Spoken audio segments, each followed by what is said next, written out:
Lui, c'est Natalia. Et elle, c'est Vincent. Vous l'aurez compris, peu importe la définition, ce qui importe, c'est le voyage.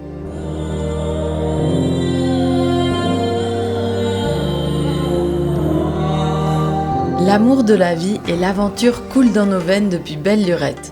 Alors on explore le monde de différentes manières pour en apprécier l'essence et le goût et peaufiner notre vision du monde. Alors suivez-nous, on vous emmène dans une histoire sans fin.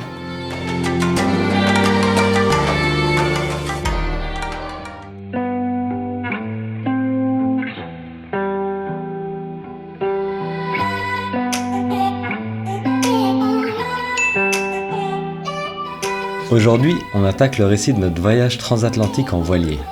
Un défi de plus de 3000 milles nautiques allant des îles Canaries au Brésil en passant par le Cap-Vert. Et cela sans aucune expérience préalable de la voile.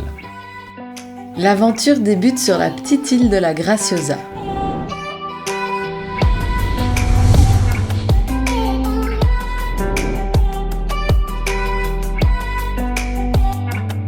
Située au nord-est des Canaries, c'est une des plus petites îles de l'archipel espagnol.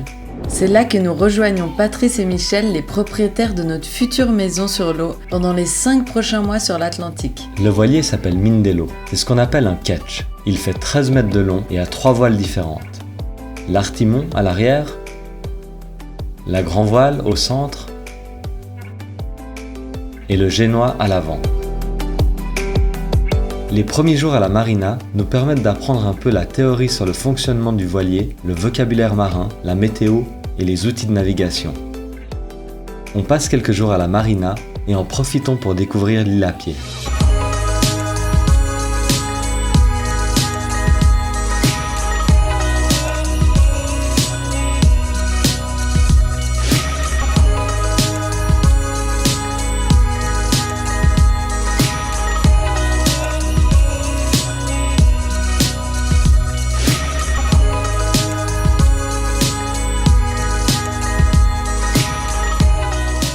Le jour suivant, on part pour la première fois en mer et allons nous poser au mouillage devant une superbe plage. Le mouillage signifie qu'on largue les amarres de la marina ou d'un port et qu'on part lancer l'ancre dans une baie ou proche d'une côte. On est sud-ouest, tu vois. Voilà, sud-ouest, là ça dit vraiment là-haut. Voilà. On navigue à peine 1 mille et lançons l'ancre en face d'une magnifique plage.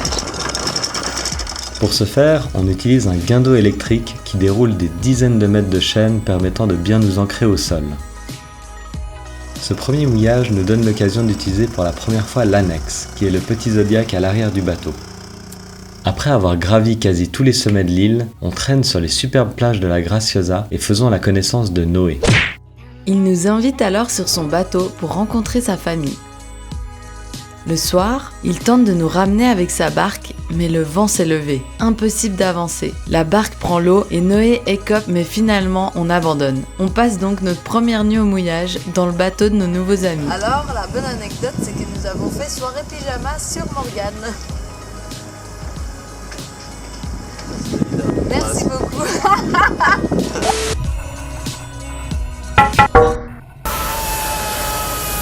Le lendemain, on part pour notre première vraie navigation.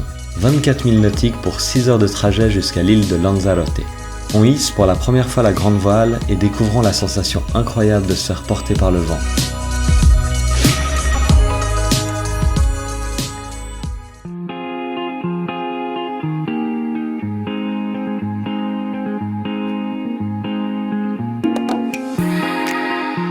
Notre passage sur l'île de Lanzarote nous permet de découvrir plus en détail la vie sur un voilier. On fait nos premières lessives. On bricole. Et Nata fait même ses premiers pas à la barre du navire. On navigue ensuite direction le mouillage de Papagayo, Hello, papagena. Tu l'es bella con la papaya. situé au sud de l'île. On jette l'ancre à 200 mètres d'une superbe plage longée par de nombreuses falaises et profitons de l'océan en compagnie de nombreux nudistes allemands. On en profite aussi pour explorer les alentours et découvrir les magnifiques plages qui font face à notre voilier.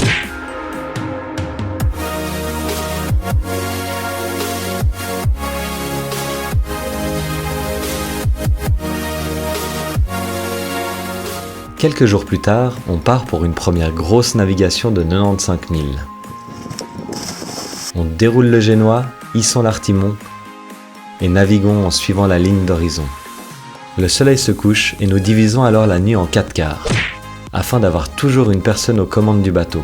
Malheureusement, des dépressions venant du nord de l'Europe créent une houle que nous recevons non-stop sur le flanc du bateau et qui nous fait gîter de droite à gauche. Verdict de notre première nuit en mer? Ça fout la quiche. Ça fout la quiche. On a mangé une salade de patates délicieusement faite par Michel.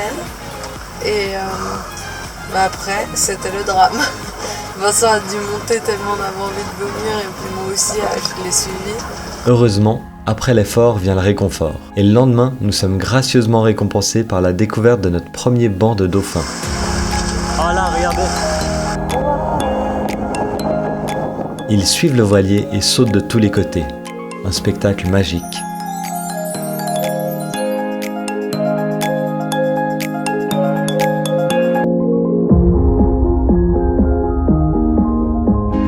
Finalement, nous arrivons au port de Las Palmas et jetons l'ancre au mouillage devant une plage proche du port commercial.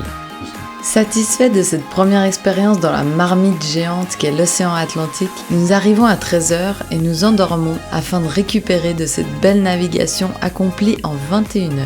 Notre séjour sur Gran Canaria nous permet aussi d'assister au départ de l'Arc. Cette grande messe de la voile permet à de nombreux voiliers de naviguer en groupe afin de rejoindre les Antilles de manière sûre. Cette année avait donc lieu la 30e édition et pas moins de 200 voiliers et catamarans s'étaient élancés à la conquête de l'océan Atlantique. L'ambiance est festive et on peut découvrir quelques bateaux vraiment magnifiques. De notre côté, on continuera quelques jours plus tard notre tournée des îles Canaries en partant naviguer jusqu'à Tenerife. Une navigation très sportive pour parcourir les 52 000 qui nous séparent de la fameuse île volcanique. À la sortie du port, on aperçoit au loin des vagues de plusieurs mètres s'avancer vers notre navire. On n'est pas encore des experts, mais on sent que c'est mauvais signe.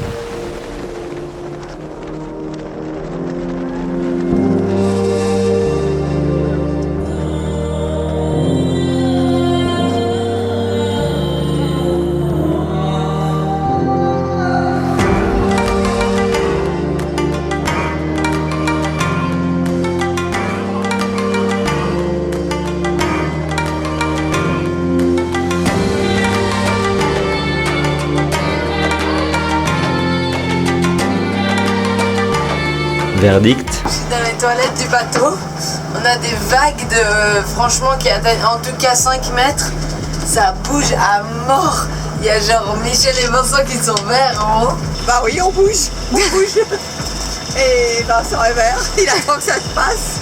On arrive à la pointe, il y a encore 0 pointe 40. Je me disais qu'on était comme dans une attraction de Europa Park.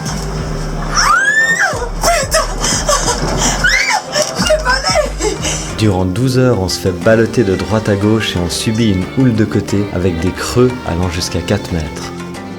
Repeint plusieurs fois le côté du bateau. Il a vomi.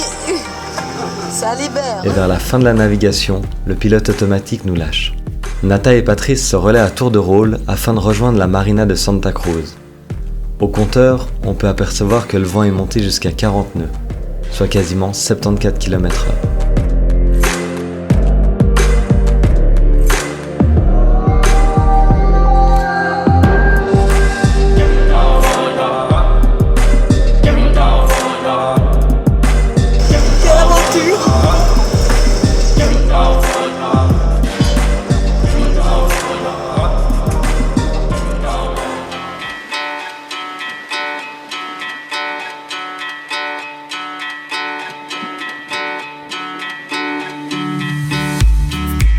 Nous voilà à Tenerife, 4e île de notre voyage transatlantique jusqu'au Brésil.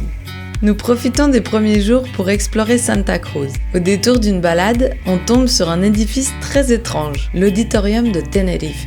Cette construction se trouve au bord de mer et sa silhouette impressionnante de vagues se dresse à plus de 50 mètres au-dessus du sol. Je crois que l'opéra l'inspire. Puisque jamais bien. Non, mon dadou, il porte la vague qu'elle engloutit. Le jour suivant, on part visiter le nord de l'île. Premier stop, on s'arrête à Icod de los Vinos. On va à la rencontre de la star du village, un dragonnier centenaire. On découvre aussi une tradition unique à Icode. Pour fêter l'ouverture de la première bouteille de vin de l'année, les habitants dévalent les rues de la ville sur des tables sans pied. Pour notre part, on aura la version soft en voyant les enfants s'entraîner à descendre une petite rue devant le regard amusé de leur famille. On continue d'explorer le nord en visitant la Orotava.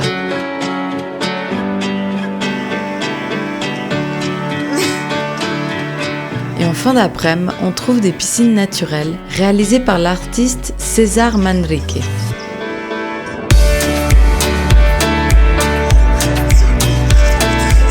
Le lendemain, je décide de me reposer au bateau, tandis que Vince part en solo explorer le parc national del Teide. Je fais du stop et une fois arrivé, j'apprends que la moitié du parc est fermée exceptionnellement pour cause de chasse aux mouflons. Je trouve quand même de superbes randos et marche du matin au soir seul dans ces paysages magnifiques.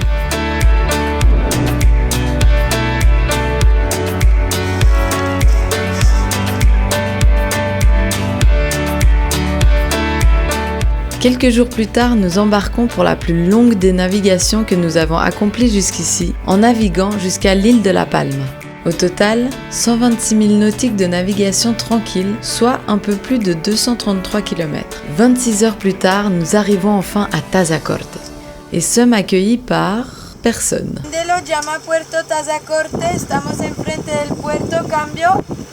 Est-ce qu'on doit rentrer s'amarrer où on veut? Et ouais, c'est dimanche et personne bosse ici.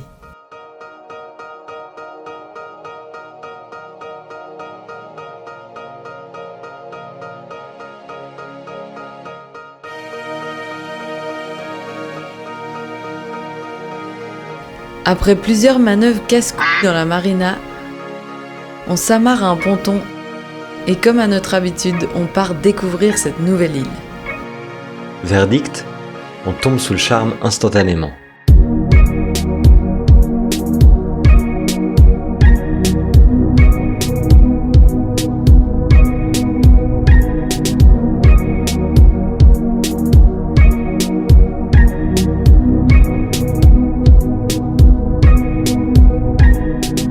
On profite de la longue plage de sable noir pour jouer dans les vagues, lire et s'amuser. Un jour, on part en compagnie de Michel pour une petite rando dans le sud de l'île. Super, début de marche pluvieux. Après des débuts pluvieux et une petite pause dans un simulateur de mouettes géantes, on rejoint le GR 131. On traverse des paysages sortis tout droit de films apocalyptiques. Et finalement, nous arrivons à El Faro, situé à l'extrémité sud de l'île et découvrons les salines. La couleur rosée de certains bassins contraste à mort avec les paysages de désolation qui nous entourent.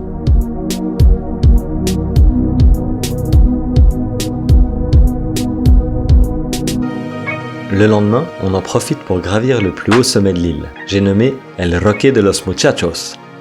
On cueille quelques amandes sur le bord du chemin et continuons seuls à travers une jolie forêt. Culminant à 2426 mètres d'altitude, il nous faut environ 5 heures de marche pour arriver au sommet et découvrir la superbe vue sur la caldeira. Cette étape sur La Palma a été surtout une étape primordiale pour l'avenir de notre voyage transatlantique. Effectivement, c'est là que nous avons sorti le bateau de l'eau afin d'y faire les travaux nécessaires pour les longues navigations qui nous attendent jusqu'au Brésil. La manœuvre doit être faite de manière très précise pour éviter la casse. Premièrement, on entre en marche arrière dans un sas. De longues sangles passent sous le bateau. Le travel lift soulève alors le voilier et roule jusqu'à sa place. Le voilier est alors posé sur 4 petites planches en bois et soutenu par 2 berres à l'avant et à l'arrière. On se trouve désormais à 4 mètres au-dessus du sol, l'utilisation de l'eau et des toilettes est interdite et on utilise une échelle pour entrer et sortir du bateau. On passe alors 6 jours à effectuer de nombreux travaux depuis notre cabane dans les arbres. Mais surtout, on prépare le bateau pour l'anti-fouling, en le nettoyant et en le ponçant de long en large. L'antifouling est une sorte de peinture qui empêche les micro-organismes marins de se poser sur la coque pour ainsi la protéger et lui permettre de glisser plus facilement sur l'eau. Après ces nombreux travaux, le bateau est remis à l'eau et nous pouvons alors partir naviguer vers notre ultime escale des îles Canaries. La mer est calme et nous naviguons durant une douzaine d'heures afin de rejoindre l'île d'El Hierro.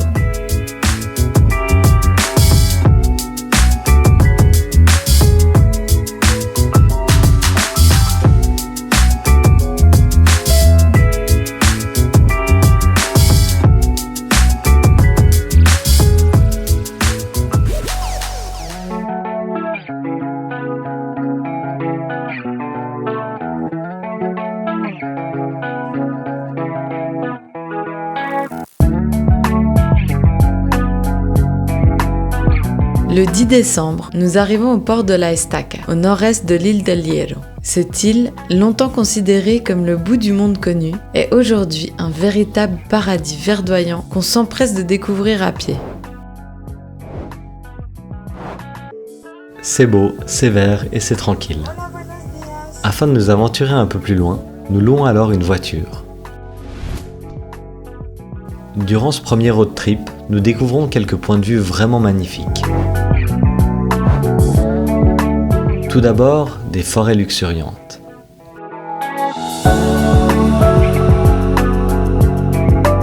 Ensuite, les piscines naturelles de la Caleta.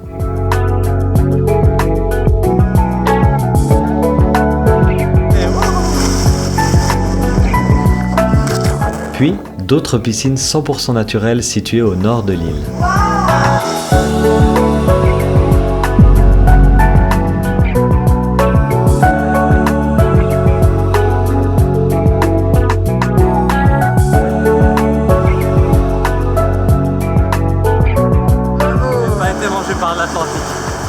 Finalement, nous décidons de rejoindre le point le plus à l'ouest de l'île afin d'admirer l'océan que nous allons prochainement traverser. On emprunte alors quelques routes sinueuses de terre et de pierres volcaniques avant d'arriver sur la côte. On découvre alors un phare impressionnant perché au sommet d'une falaise.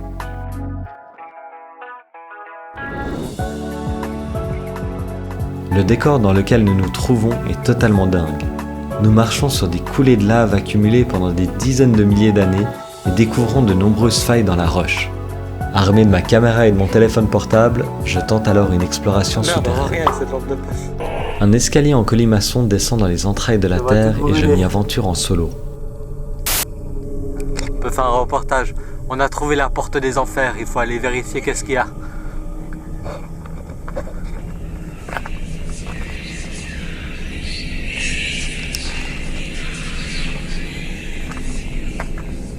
À la caméra, ça a l'air flippant.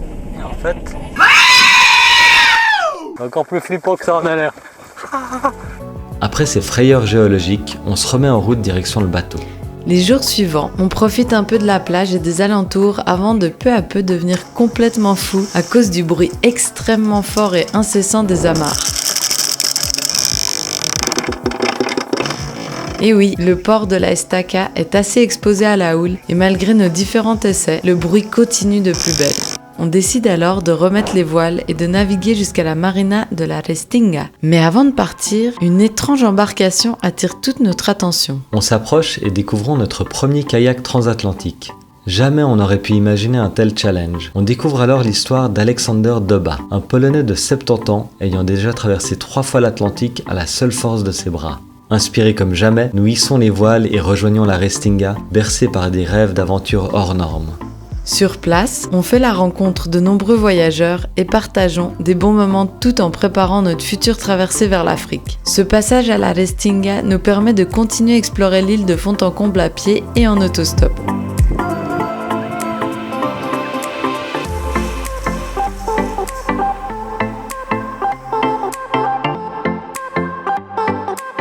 Au détour d'une balade, on tombe sur un berger tentant tant bien que mal de réanimer son bébé brebis venant de naître. Malheureusement, seul l'un des deux s'en sortira vivant, malgré les beaux efforts du berger.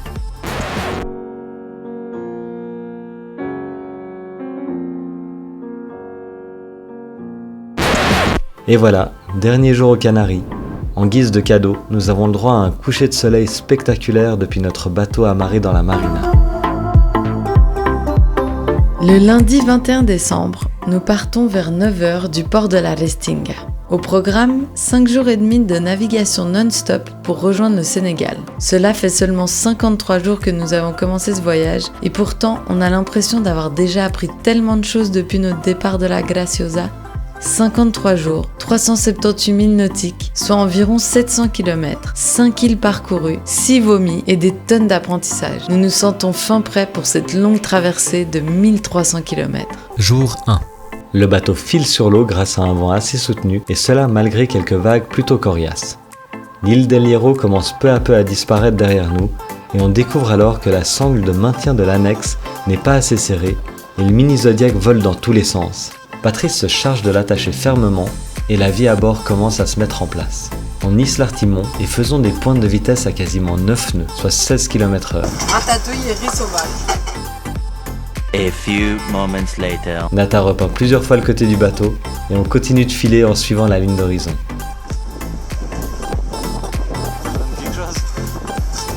Jour 2. Changement de plan. Durant la nuit, Patrice a décidé de décaler notre trajectoire en direction du Cap-Vert car le vent n'était pas favorable à aller au Sénégal. La vie à bord suit son cours. On lit, on cuisine et on fait nos quarts. Jour 3. Nata se lève aux aurores pour aller voir le lever du soleil et là, une magnifique surprise l'attend. Et elle croyait avoir tout vu.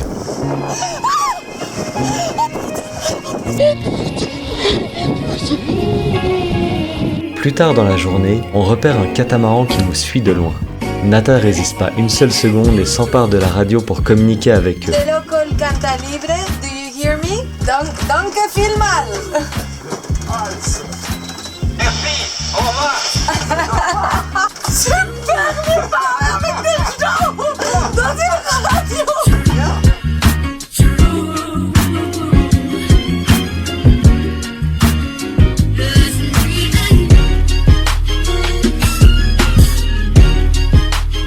Et le soir, on fera notre premier test de cuisine en pleine navigation. Jour 4. Une nouvelle journée commence après une nouvelle surprise sur le pont du bateau.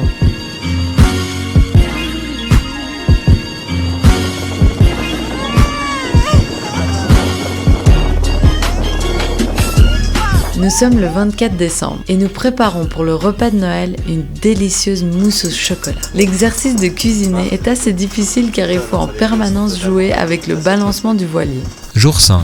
Quelque chose. Yes. Bravo, tu l'as relâché. Durant la nuit, le vent a commencé à baisser. On a donc mis en place cette grande perche qu'on appelle le tangon et qui nous aide à capter le peu de vent restant.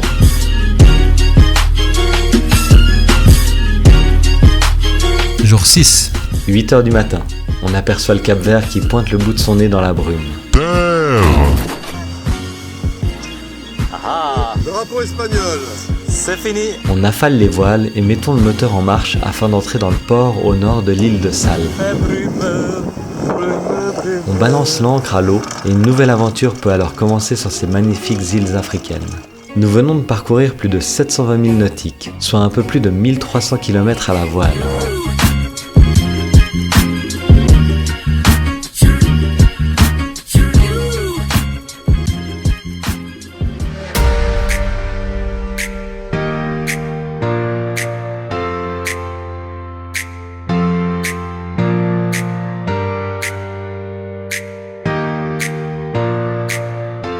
Nous voilà au port de la Palmeira, situé au nord-ouest de l'île de Sal.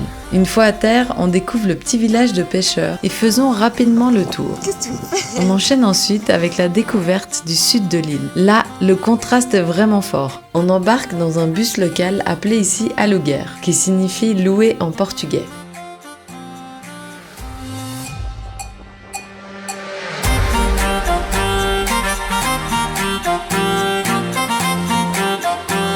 Ceci est notre rencontre avec le premier chat du Cap-Vert. Imagine. Oh, il aime Nata. T'as pris quoi à boire? Tropique. Je m'attendais pas à ça, mais ça a l'air corsé. On va goûter ça ensemble. C'est bien Oui. pour le 4 heures. Santé.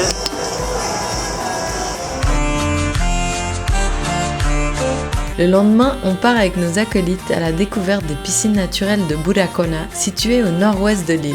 Après avoir tenté de négocier un alouguer, on part finalement à pied sur cette route désertique.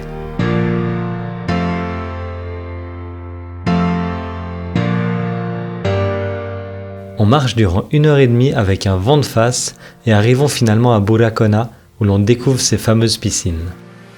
On reste bouche bée par la puissance des vagues qui s'engouffrent dans le bassin. Et j'en profite pour réviser quelques plongeons.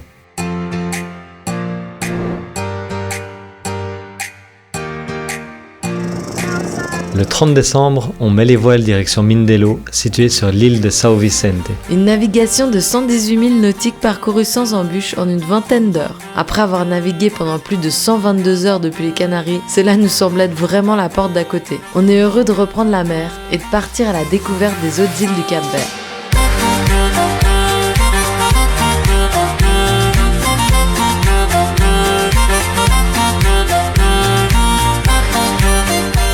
Quelques milles avant notre arrivée, un banc de dauphins fait son apparition et nous escorte direction la baie de Mindelo. Nous sommes le 31 décembre et c'est la fête ici. On observe les feux depuis le bateau, puis filons en ville pour fêter la nouvelle année dans un bon resto.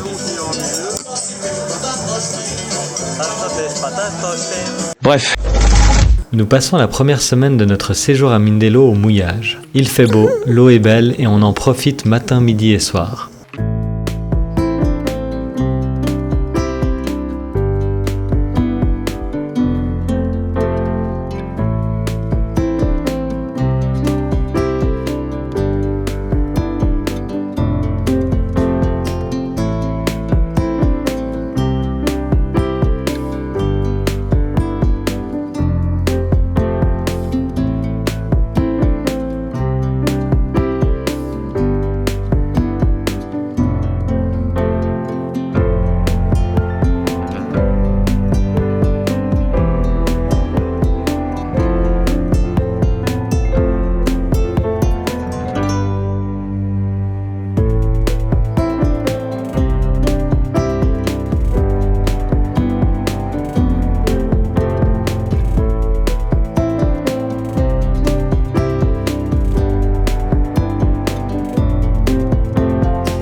nous permet aussi de faire une jolie randonnée en escaladant le plus haut sommet de l'île, j'ai nommé le Monte Verde. Un alouguer nous pose au milieu de nulle part et on commence l'ascension.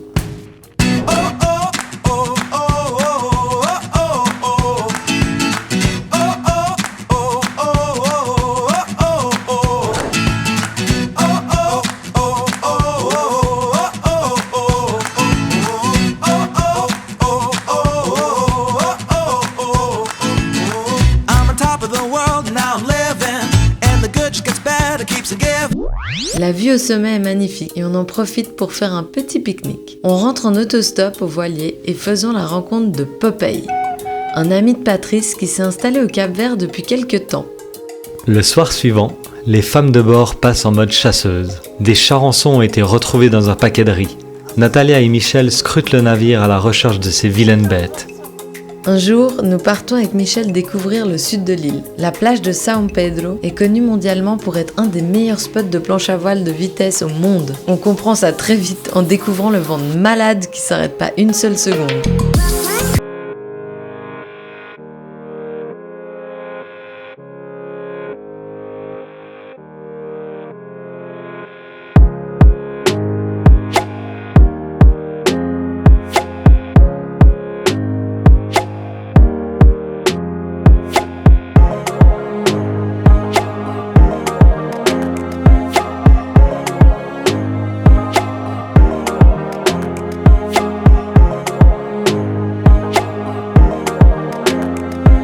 On passe quelques jours au mouillage et repartons en mer pour une nouvelle île du Cap-Vert. On met les voiles et naviguons en direction de l'île de São Nicolau. 26 milles de navigation tranquille bouclée en un peu moins de 6 heures pour arriver jusqu'au port de Tarrafal. Arrivé sur place, on découvre que le port est très mal protégé de la houle et seulement 2 autres voiliers sont là. On tente quand même le coup, on lance l'ancre et le bateau tient finalement plutôt bien. Un peu plus tard, on découvre rapidement le village et faisons la rencontre d'un Suisse ayant l'air vraiment dépité. Natalia, pleine de bonne volonté, lui demande si tout va bien. Il nous raconte alors que son bateau a coulé il y a une dizaine de jours à seulement quelques mètres du nôtre. Pensif, on ira tout de suite vérifier comment on est amarré, pour pouvoir dormir sereinement sur nos deux oreilles. Notre pauvre chaîne, elle a fait tout le tour. Et la chaîne, elle fait comme ça. Quelques jours plus tard, Natalia et moi nagerons jusqu'à son épave et plongerons pour récupérer notre premier guide de navigation.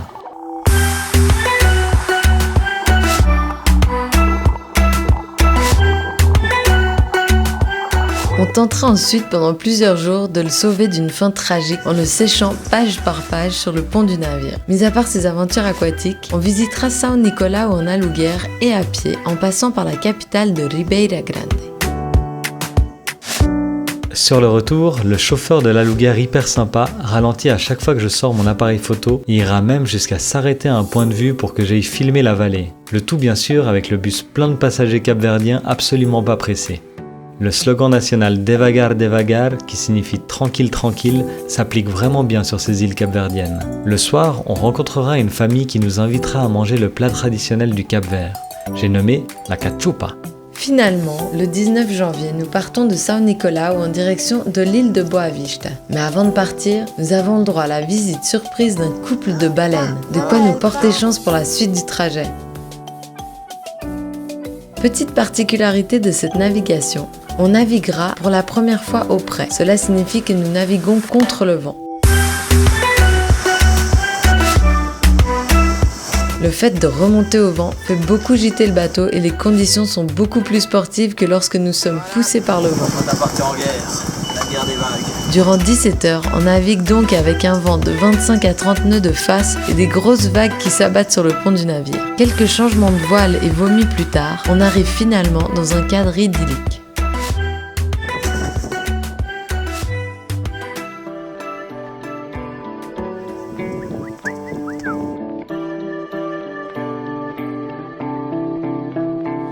Nous voilà à Boa Vista, 5e île de notre voyage au Cap-Vert.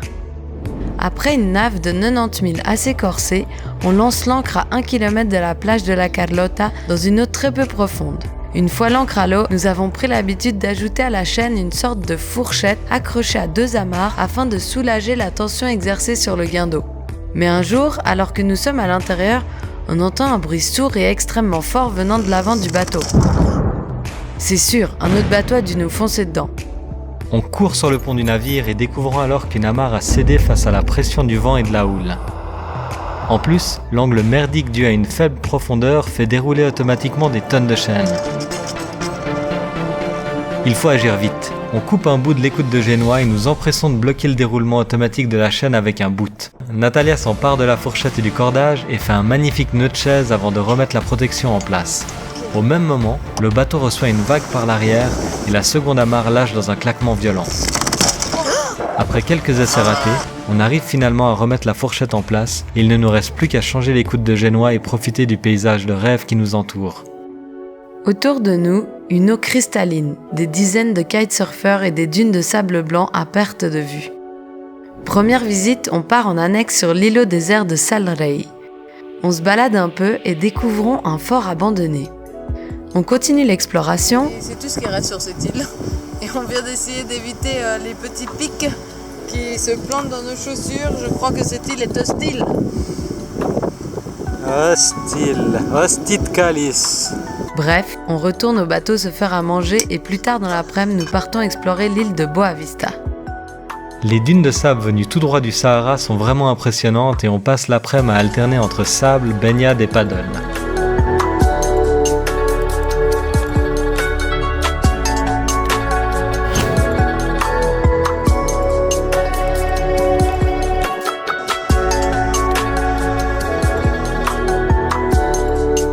Un peu plus tard, au bord de la plage, on croit apercevoir un mirage. Une silhouette de palais des 1001 nuits apparaît et on découvre alors un énorme resort 5 étoiles paumé au milieu de nulle part. On s'introduit tel des espions dans le palace, mais après 5 minutes d'ennui sur un transat aquatique, on se dit qu'on serait quand même vachement mieux à jouer dans la mer. C'est parti! Le lendemain, on part à la découverte de la plage de Santa Monica, réputée pour être une des plus belles plages du Cap-Vert. On part à pied sur une route désertique et arrivons après 1 heure dans un petit village tranquille. Là, nous rencontrons Victoria, une poupée russe en couple avec un local plutôt costaud. On sympathise et partons ensemble en 4x4 à la découverte de cette fameuse plage.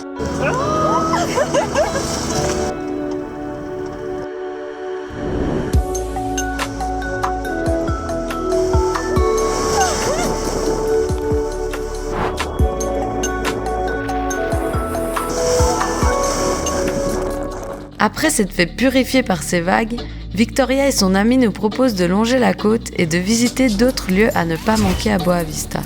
On roule à toute berzingue sur des pistes de sable et de terre et enchaînons les découvertes.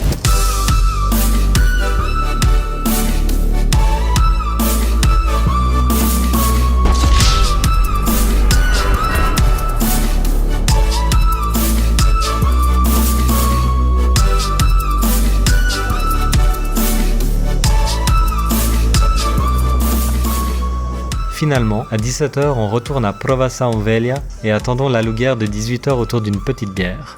20h, la bière se transforme en punch, puis en repas, et on continue de nous assurer que la louguère de 18h va arriver d'un moment à l'autre. Devagar, devagar. Qu'est-ce qui presse finalement ? Le lendemain, on part avec notre voisin de bateau pour une petite initiation à la chasse sous-marine. Nous voilà sur le Zodiac de Nicolas, à la recherche de poissons de taille convenable et peu attentifs à notre harpon acéré.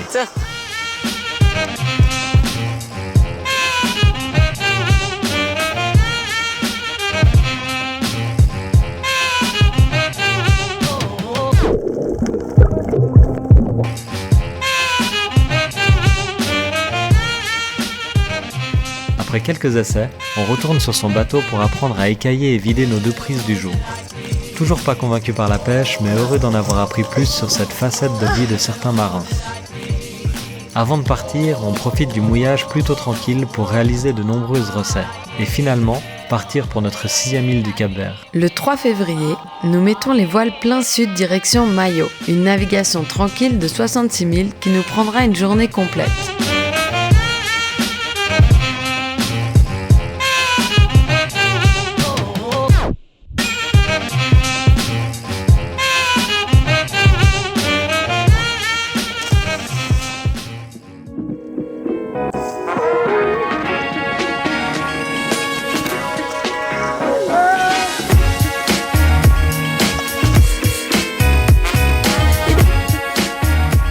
Arrivé dans la baie de Porto Maio, on s'empresse de sauter à la flotte pour profiter de cette eau magnifique.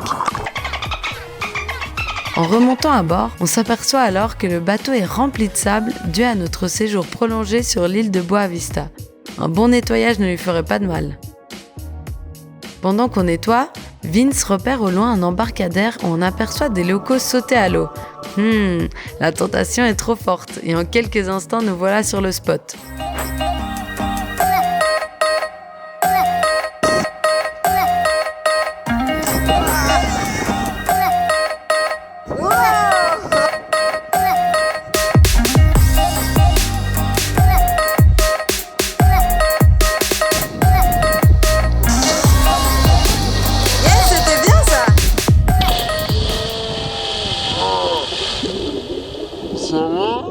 Quelques jours après notre arrivée, c'est carnaval. La rue principale du village se transforme alors en piste de danse et les chorégraphies s'enchaînent. On a le droit en premier au carnaval des enfants de l'île.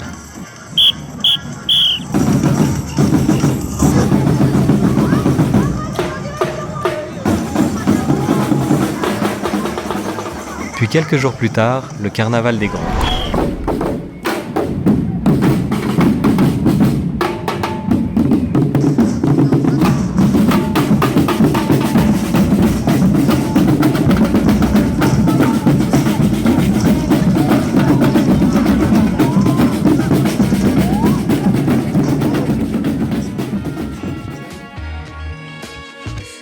Notre séjour sur Maio nous permettra aussi de faire la connaissance de nombreux expats.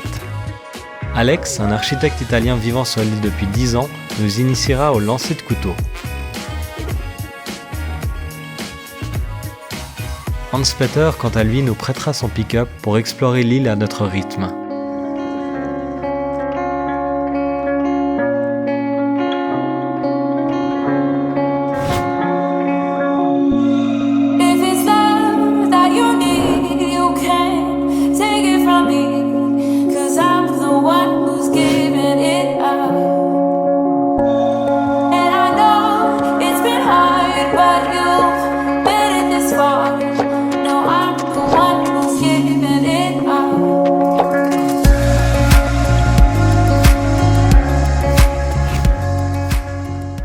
jours suivants, il sera impossible de débarquer à terre à cause des vagues surpuissantes s'abattant sur la plage.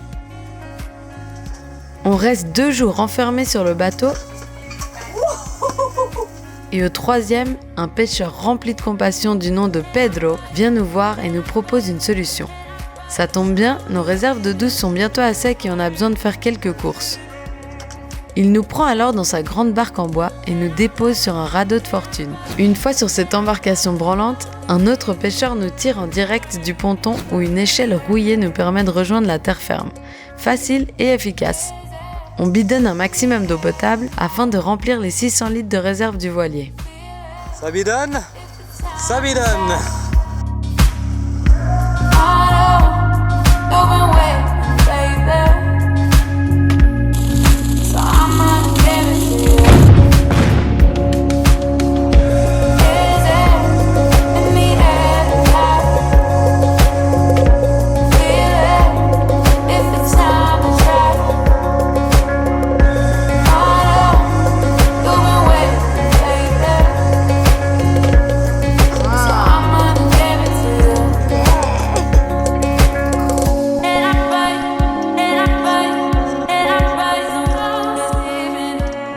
Après ce magnifique séjour sur l'île de Maio, on se met en route le cœur rempli de chaleureuses rencontres et de beaux moments partagés. On embarque Mathias, un ami de Hans-Peter, et c'est parti pour une nave sympathique de 26 000 accomplie en un peu moins de 6 heures.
Oh, ils ont lancé la chèvre.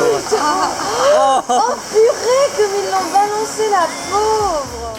Quelques jours plus tard, on part direction le nord de l'île. On longe la côte et lançons notre ancre devant la magnifique plage de Tarrafal. Le décor en face de nous est vraiment digne d'une carte postale. Et comme à notre habitude, on part explorer les alentours.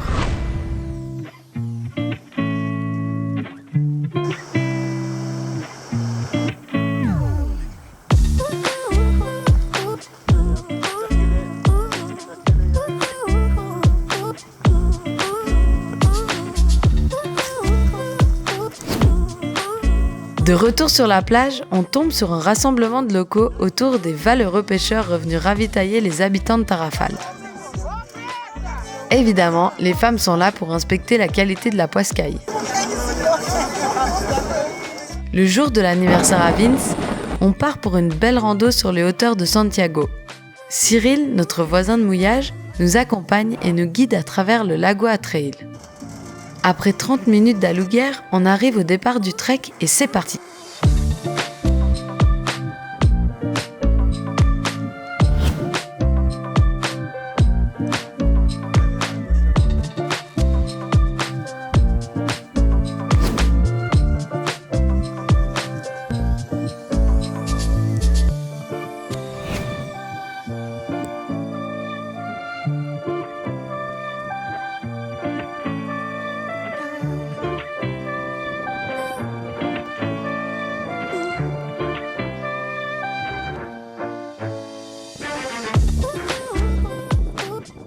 Peu de jours avant notre départ, Natalia et moi décidons de nettoyer la coque du bateau. On saute à l'eau et découvrons le voilier rempli d'algues. Oh la barbe qu'il y a sur le bateau! Il faut vraiment quelqu'un pour m'enlever! Qui appelle-t-on? Super Gratteur! On nettoie tout ça et en même temps de drôles de bestioles sous-marines nous tournent autour. D'ailleurs, si vous savez ce que c'est, n'hésitez pas à nous laisser un commentaire. Le 25 février, on lève l'ancre et repartons pour la marina de Mindelo située sur l'île de São Vicente. Une navigation assez corsée de 130 milles nous attend. 240 km à remonter contre le vent, avec un vent de face quasi constant de 30 nœuds et avec des pointes allant jusqu'à 50 nœuds, soit plus de 92 km/h. On prend 2 ris sur la grande voile et déroulons à peine le génois afin de réduire un maximum la voilure du bateau. Notre maison flottante sera de travers pendant plus de 24 heures avec un angle de 30 à 40 degrés et des trompes d'eau s'abattant sur le pont. J'aurais même la chance de me prendre une énorme vague en pleine face alors que je sortais juste la tête du cockpit.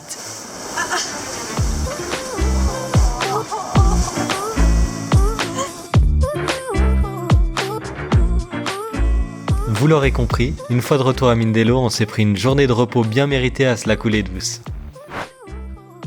Une fois remis de nos émotions, l'objectif est clair. On met tout en œuvre pour nous préparer à traverser pour la première fois l'Atlantique.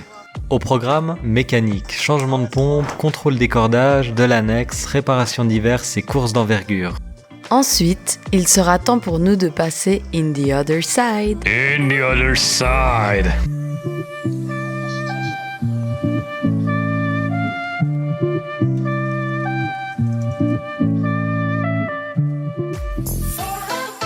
Bref, le 10 mars, on part de Mindelo.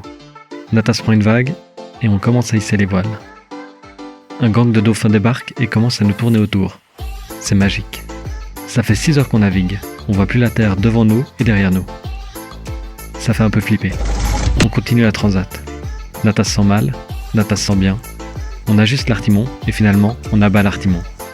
Le vent arrête pas de tourner. Il nous fait tourner en bourrique. Première nuit en mer. Des dauphins viennent chasser à côté du voilier. C'est beau, mais on voit pas grand chose. Le lendemain, c'est reparti. On mange des pancakes et le gang de dauphins revient nous voir.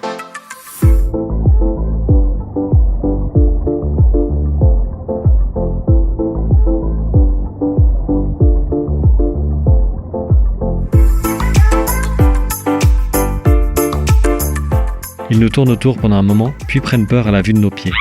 On réalise alors qu'on est peut-être sale. On remplit un seau, 2 seaux, 3 seaux, et on se douche sur le pont.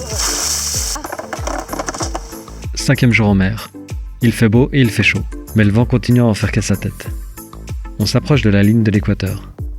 On nous avait dit qu'il fallait baptiser le capitaine lors d'un premier passage de la ligne de l'équateur. On baptise donc Patrice et Michel. Mes jeux de mousse. Vous oubliez peut-être quelque chose. Tout passage de l'équateur doit se faire avec un bizutage. 6, 5, 4, 3, 2, 1, 0. On est passé au sud. Sur preuve de forme de gars. On est dans l'hémisphère sud.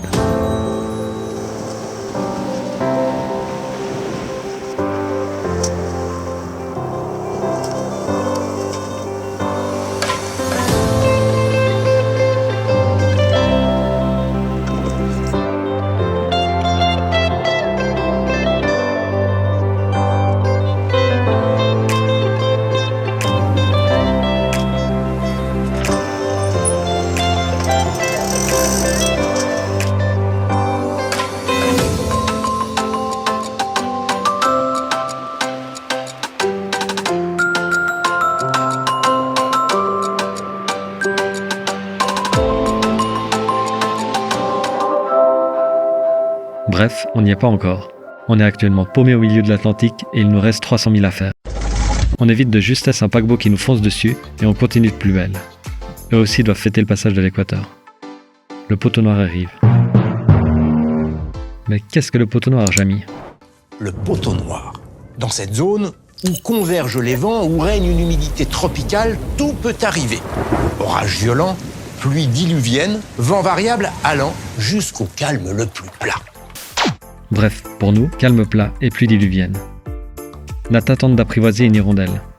On continue à crever de chaud quelques jours. On voit de drôles de nappes d'algues. 2h50 du mat, on jette l'ancre à Fernando de Noronha. On est au Brésil. Au réveil, on se rend compte qu'on est sur le tournage de Jurassic Park. Non merde, c'est le Brésil. On vient de traverser l'Atlantique pour notre tout premier voyage en voilier en tant qu'équipier. On se sent trop fiers de nous, on a des rêves plein la tête et plus rien peut nous arrêter. Bref, on a traversé l'Atlantique.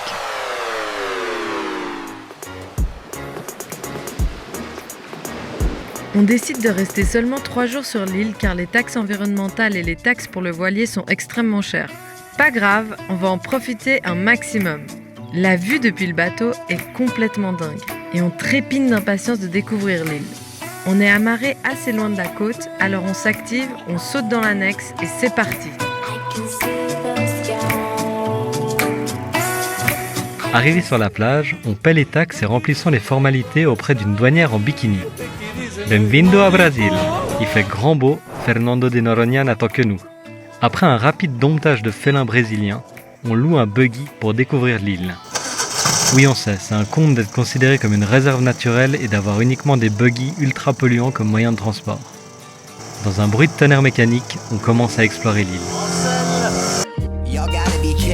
Already we know, lacking something, I think this is why you ain't reppin' those shows. When I get that funny feeling, but I'm making my music. When I get my 40, we cracking bottles, baby, and boozing to take all the edge off. Go and slice me a wedge off, cause I just want that feeling of making it, knock the ledge off. We renovating a mansion in Beverly Hills. I sit patiently grabbing whatever Beverly feels is gonna make me rise in that moment. Smoking surprise the potent, gonna lift me higher than urban cities and buildings we own it. So take a second to listen to all your family issues. A couple years you'll be blown up dealing with thank yous and misuse. It's the reason that I do what I do and I do it better. It's the dream of a season, mixing the seams of a sweater that's making me feel comfortable styling. Traveling home, living this moment. We resemble my rambling poems. In other words, sir.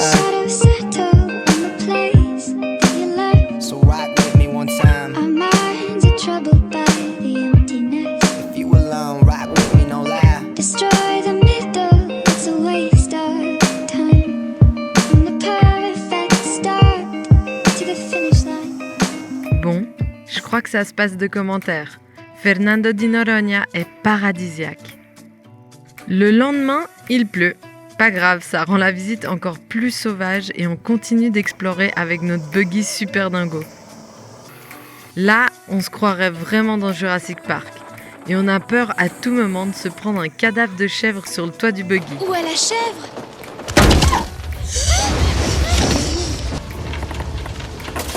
Après avoir bien inspecté l'île pendant 2 jours complets, aucune trace de dino. Quoique, on a quand même un petit doute avec ces frégates qui ressemblent étrangement aux ptérodactyles. On profite du dernier jour pour refaire le plein d'essence et de nourriture afin de terminer la dernière partie de notre transatlantique et rejoindre le continent sud-américain. En fin de soirée, on part pour notre ultime étape jusqu'à Jacaré. 250 000 effectués en une 50aine d'heures. Le coucher de soleil est splendide et on profite de nos derniers instants en mer. L'île disparaît avec la tombée de la nuit et l'écart s'enchaîne durant 2 jours tranquilles.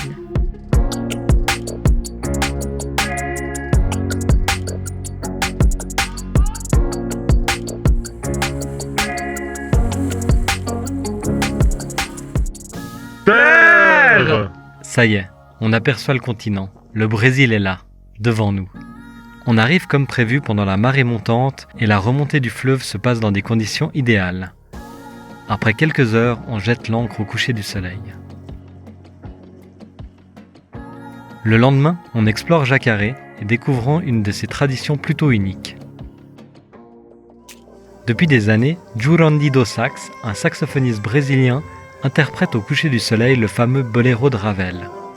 La situation est assez irréelle. Le saxophoniste se tient debout en costard blanc sur une barque et le boléro de Ravel qui résonne sur le Rio Paraíba à des centaines de mètres à la ronde.